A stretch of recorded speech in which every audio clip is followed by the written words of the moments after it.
Breaking news జీడిమెట్లలోని సంచుల తయారీ కంపెనీలో జరిగిన అగ్ని ప్రమాదం స్థానికులను ఆందోళన కలిగిస్తుంది. మధ్యాహ్నం నుంచి ప్రయత్నిస్తున్న మంటలు అదుపు కావటం లేదు. 20 ట్యాంకర్లతో నీటిని సరఫరా చేస్తున్నారు. మొత్తం 6 ఫైర్ ఇంజన్లు మంటలను అదుపు చేయడానికి తీవ్రంగా శ్రమిస్తున్నాయి. భవనం కూలిపోయే పరిస్థితి నెలకొనడంతో ఫైర్ ఇంజన్లు, వాటర్ ట్యాంకులను అధికారులు బయటకు పంపించేశారు.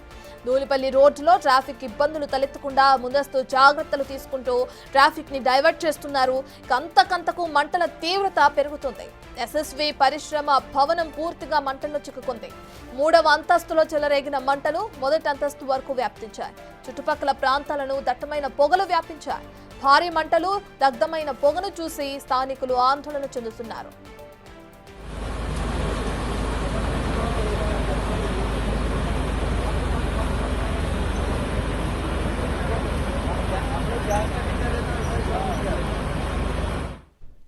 ఇక జీడిమెట్లలో నెలకొన్న అగ్ని ప్రమాదానికి సంబంధించి పూర్తి డీటెయిల్స్ అందించడానికి మా ప్రతినిధి సుజాత అందుబాటులో ఉన్నారు. రైట్ సుజాత, అగ్ని ప్రమాదం ఎలా సంభవించింది, దానికి సంబంధించిన డీటెయిల్స్ అంటే?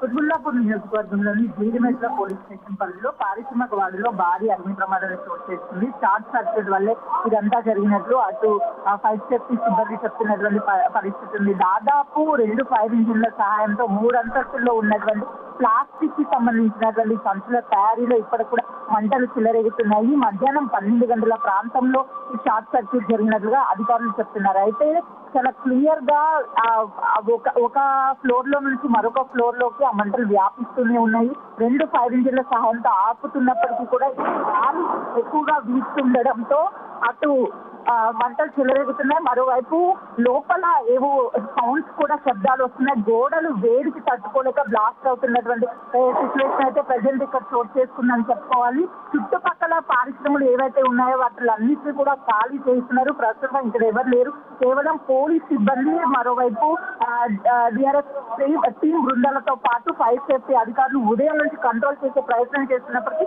మంటలు ఎక్కువ అవుతున్నాయి తప్ప ఎక్కడా కూడా ఆగడం లేదు. ఇప్పటికే 2 ఇంజన్లు సహాయంతో బయట నుంచి మంటలు ఆపుతున్నారు. మొత్తం పవర్ కట్ ఉండడం వల్ల పొగతో చుట్టూ అల్లుకుపోతుంది. పొగంతా కూడా ఎవరిని దగ్గరికి రానిచ్చే పరిస్థితి లేదు ఇక్కడ. మరోవైపు దీనికి సంబంధించి పక్కనే ఉన్నటువంటి ఫ్యాక్టరీలో కూడా మంటలు వ్యాపించడంతో ఒక్కొక్కరుగా బయటికి పరుగులు తీస్తున్నటువంటి పరిస్థితి ఉంది. మరోవైపు ఈ ఘటనకి సంబంధించి అధికారులు షార్ట్ సర్క్యూట్ అని చెప్తున్నారు. కానీ మంటలు ఎక్కడ అదుపులోకి రావడం లేదు. ఎప్పుడు ఏం జరిగింది అనేది భయాందోళన అయితే మాత్రం గురైందనే చెప్పుకోవచ్చు. మంటలు విపరీతంగా గాలికి వ్యాపించడంతో పాటు భారీగా లోపల పేలుడు శబ్దాలు వినిపించడంతో ఒక్కొక్కరుగా బయటికి పరుగులు తీస్తున్నారు. ఏదైనా సరే గ్యాస్ కి సంబంధించిన సిలిండర్స్ కానీ లేకపోతే ఏమైనా ఐరన్ వస్తువులు బ్లాస్ట్ అవుతున్నట్లుగా కూడా భయాందోళన పరిస్థితి ఇక్కడ నెలకొందనే చెప్పుకోవాలి. ఒకవేళ పవర్ కానీ ఆన్ లో ఉంటే మొత్తం వ్యాపించే అవకాశం ఉంటుంది అని చెప్పేసి పవర్ కట్ చేశారు. కేవలం ఫైర్ ఇంజన్ కి సంబంధించినటువంటి మంటలు ఆపేది కూడా ప్రస్తుతం అయితే మాత్రము బయట ఉన్న 2 ఇంజన్స్ కూడా ఈ మంటలను ఎట్లా అదుపులోకి తీసుకురావాలి ఏంటి అని చెప్పేసి దిక్కుతోచిన పరిస్థితుల్లో అధికారులు ఉన్నారని చెప్పుకోవచ్చు. ఒకవైపు గాలి ఎక్కువగా వీచడంతో ఆ మంటలు ఎక్కువైపోతున్నాయి. పక్క ఫ్యాక్టరీలకు కూడా అంటుకునే ప్రమాదం ఉంది. అంటే 2 ఫైర్ ఇంజన్ల సహాయంతో మంటలు ఆర్పుతున్నప్పటికీ ఎక్కడా కంట్రోల్లోకి రావడం లేదు. అంతకంతకు వ్యాపిస్తున్నటువంటి పరిస్థితి ఉంది.